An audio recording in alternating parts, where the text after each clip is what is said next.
Richard Young. So you've played a lot of jazz.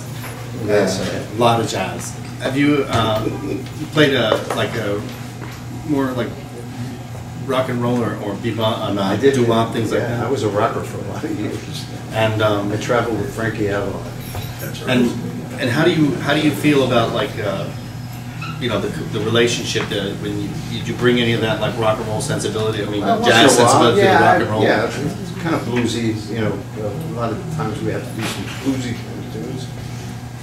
Everything influences you, and all different kinds of music. Classical, you know, we all have a little bit of classical background. I played cello in high school. Well, do you play like Miles Davis tune, like So What or something like that? Once in a while, yeah. Once in a while? Not much. Most of the stuff I do is standards. Right? Old standards. These things. Do you want to play like some kind of like a bossa kind of thing? Like sure. The blue bossa? Okay, sure, yeah. This is Antonio Jobim tune. The Jobim tune, yeah. Something else for me? No, that's fine. Okay. So like a C minor. Yeah, C minor. And when you play a bossa, do you bring all these influences, like these standards, when you play like for a C minor chord? Yeah. Yeah. You know, like all kinds of things. You do all these really interesting things. When you play like. A lot of times we displace chords instead of playing on a C minor chord. I'll play on an F7. Or if you add a ninth to it, you've got an E flat major. And that's I guess a lot of how you get a lot of your ideas. Chordal substitutions. Right. Right. Yeah, and each thing has a way of reminding you into something new. How many people here are guitar players here today? Not enough. How many people were brought here by guitar players?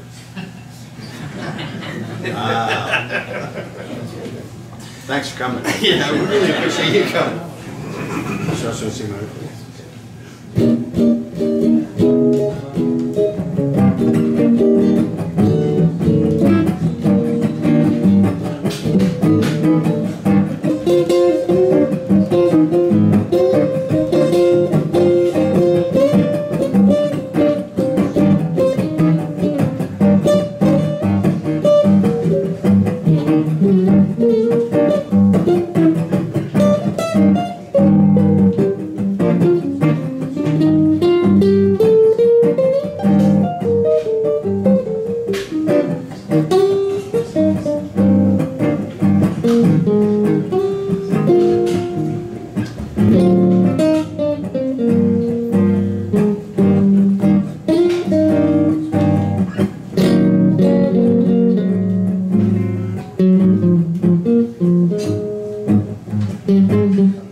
Jim, I'm working. I'll call you one of them. That won't happen.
We'd like to bring up a friend of ours and a guy that's known Sonny for a long, long time, and they're my students. is one of the guys that he plays with, and you know, Eric Shapiro.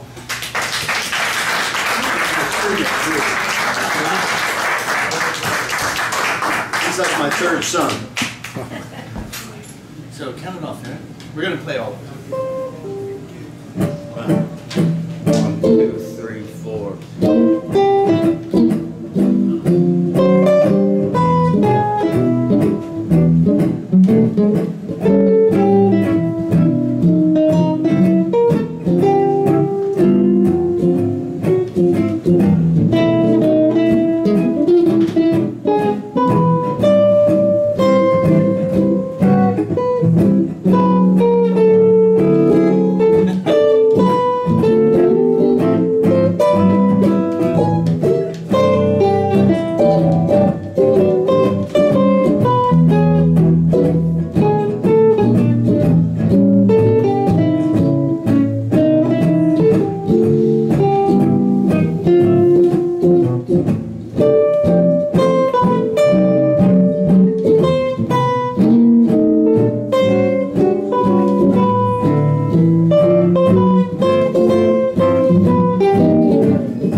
Yes, I want to talk. I want to talk about. You're a student of Sonny, right? Yes.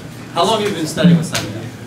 I'm 62, and I started when I was 16. But man, But there was a lapse. But he's like a psychotherapist. It's just enough. He keeps you coming back, and you know. Well, you taught a lot throughout your career, right? Teaching. I did, yes, I did. And or what do you enjoy more? Well, I did teaching to make a living, feed my family, raise the kids, and of course my wife worked too. But yeah, when I was around 70, I said I'm not going to teach much anymore. Just take a few choice students, not charge them, try to get back to the art, and play music. And so I'm getting the best of both worlds. And what is it about a student that comes to you that attracts you and wants you to teach them? What is it? What kind of attributes do you look for? Well, I can tell by the way they come up the steps if they studied their lessons. And food. Food, yeah, food's a big thing. Do you bring food? Is that what When you my do? wife was alive, we used to forego the lesson and go buy shrimp, right? Well, you know, one of the things I know about jazz musicians is if you invite a jazz musician to dinner, you have to remember one thing, that they will definitely be there. So, you know. Oh, yeah, we'll be there. We'll be there. We'll you be know. there, yeah. But Not saying sober, but we'll be there. So like say I came to you and I said to you, I want to learn about this 2/5, this D minor 7 flat 5 to this G 7 flat 9, and then everything's based on the 2/5 chord. Well, all right? jazz is based on the Dorian change. You know? And all the great players play on the Dorian. And what do you mean by that? Like play a little bit of that. Yeah. This is it. Like some examples. The relative 7th to a D minor chord is a G7. And we all kind of play on that one D minor chord. So, and then if it resolves to a G7, never get to the tonic chord, never get to the root of the chord, which would be C. and that's like C becomes E minor now. So right. So that's it's kind hard to of explain all in one. well, I mean, it's an idea. The idea about it is, it's like when you're listening to this stuff, right? When you're listening to a guy that plays at this kind of level. I know for myself. I mean, I grew up in South Jersey, and how many people remember the listening booth in Cumberland Mall? I do, because I used to work there. I used to work at the Cumberland Mall. Huh? Right? I remember. I used to work at the listening booth. We sold records and we sold record players and things like that. And that's what I first heard about Sonny back in the 70s, when I first heard about it. And Well, I was around long before that. I know, but I'm just saying, you know, I've been kind of like following Sonny, sort of listening to him, trying to look out for him, things like that. Since that time, I was just starting out playing, and this guy said to me, "Oh man, you got to go see Sonny." It was up at the pub, I think, up over by the racetrack up there. The pub. I was there for a while. And they said, you know, you got to go see this guy. And then I called you on the phone, and you were like, "Well, come up and see me, and maybe we'll have some lessons." And you know, Well, he was very, very nice to me. You were very, very nice to me on the phone. I remember. Well, you're a great player in your own right. I mean, you don't have to take many lessons, that's for sure. But you know what? At one time, I've had as high as 50 students a week. I was pulling my hair out with half hours, and I said, "How with this? I'm going to start charging a certain amount of money and give hour lessons." Sure. Except for Eric. We took him an hour to eat.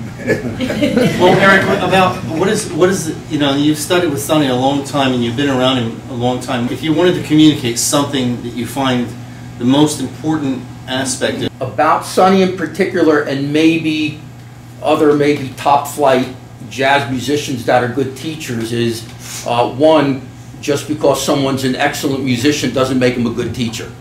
True. Okay, so that's another thing. And in the last couple of years, whatever I've learned with Sonny, you know, and you know, we have a close relationship with Jimmy Bruno. None of that is in a book. There are a lot of things that are not in books. So you say, well, what book did you study out of? There are no books. There are a few basic books. Yes, a few basic books. We teach out of. Mine happen to all be violin books. So you know, Right. but I think there's an imparting of the experience. And a lot of things that may have been foreign that Sonny was talking about, you know, the chord structures are playing off a Dorian chord. I don't really see that in instructional books. You go to the websites, everybody and his brother learn to play the guitar in 10 easy lessons. And it's more confusing, but they break it down, and there's a lot, not so much music theory, but there's a lot of things in jazz and substitutions, things like that. But there are just things that a good teacher breaks down to the basics, that when it looks really complicated, the light bulb goes off and go, what? That? And it's, you know, it's not that difficult, but you kind of have to work through a lot of things to say, really, it's that simple. It's not that simple, but I mean the concept of it. So yeah, we have a tendency to make everything more difficult. And it's really not, but we do. If you're learning, you know, people that are novices like me, you make things difficult because you can't think it can't be that easy. So you work through, you make it real difficult, and then somewhere along the line, dots get connected, and you go, wait a second. You know, it breaks down into some pretty simple stuff, which is, I think, where guys like him come in, because, you know, Tiger Woods has an instructor. Well, not many people play better than Tiger Woods. They have an instructor. So everybody still needs that coach to say, don't get off track here and there. So I think that's at that level where an instructor comes in. It's not the basics. It's keeping you on track and not getting, you know, off the road and going down rabbit holes that will result in nothing. Yeah, a teacher's job is really to motivate and to simplify things and drum it into their heads, you know, what the basis for improvisation is. It's not difficult. You know, it's just the idea of doing it, practicing, and you know, getting the motivation to do it. But my job as a teacher is to simplify things. Once we got them past learning how to read, I write things for them. And I said, well, this is based on this chord, and I'll show you why. And teachers got to be able to explain, you know, in full depth to how chords substitute for one, things like that. And the basis for good jazz playing is chordal substitution. I told you that before. It's kind of based off of one change, you know, and that's the Dorian chord. That's how we all play. All the good players play that way. But you know, sometimes it doesn't come. It gets away from you. You might have to play a diminished chord. So that I break the diminished chord into a seventh chord. Simplify. Everything is simplified. I think that's a really good approach too. Yeah, and A good simplify it. concept. A teacher is someone who simplifies things. That's a wonderful concept. Yeah, don't make it to hard. think about. Yeah, sure. And it took me a long time to start simplifying things, you know. It doesn't have to be that intricate. It really doesn't. You know, chordal substitution is easy. It really is. It's, Well, easy for I you. can't do it all in one.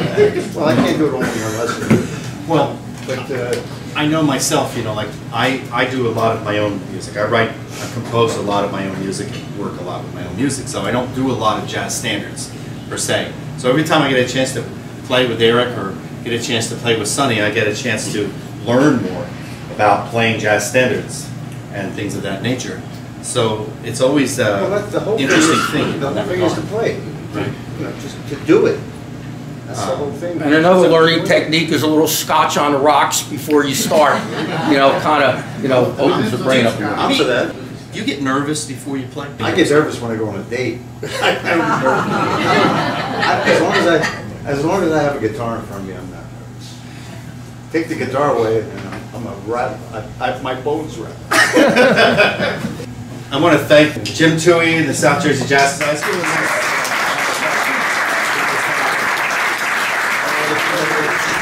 I want to say hello to Johnny D'Angelo, my good friend, and Carmen back here. Oh, yeah. There he goes again.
we made it a little clearer for you.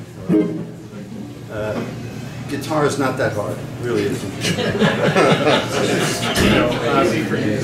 You get a good foundation, and that explains it all. You get a good foundation, learn how to read. There's plenty of literature. Listen, there have been great piano teachers and great violin teachers for centuries, but in the last 50 years, guitar's been coming into prominence, and there hasn't been good teachers.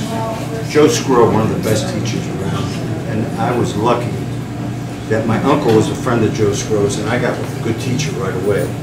Learned how to read. I made more money knowing how to read than I did playing jazz, that's for sure. or else I couldn't have done the Mike Douglas show and things like that. Reading is the whole thing, or Smithville or someplace like that. You can make a good living reading. It's not my favorite thing in the world to do. I'd rather play jazz than anything. But you get mighty skinny playing jazz. Let's play one more. Thanks so much for coming out, guys.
Sonny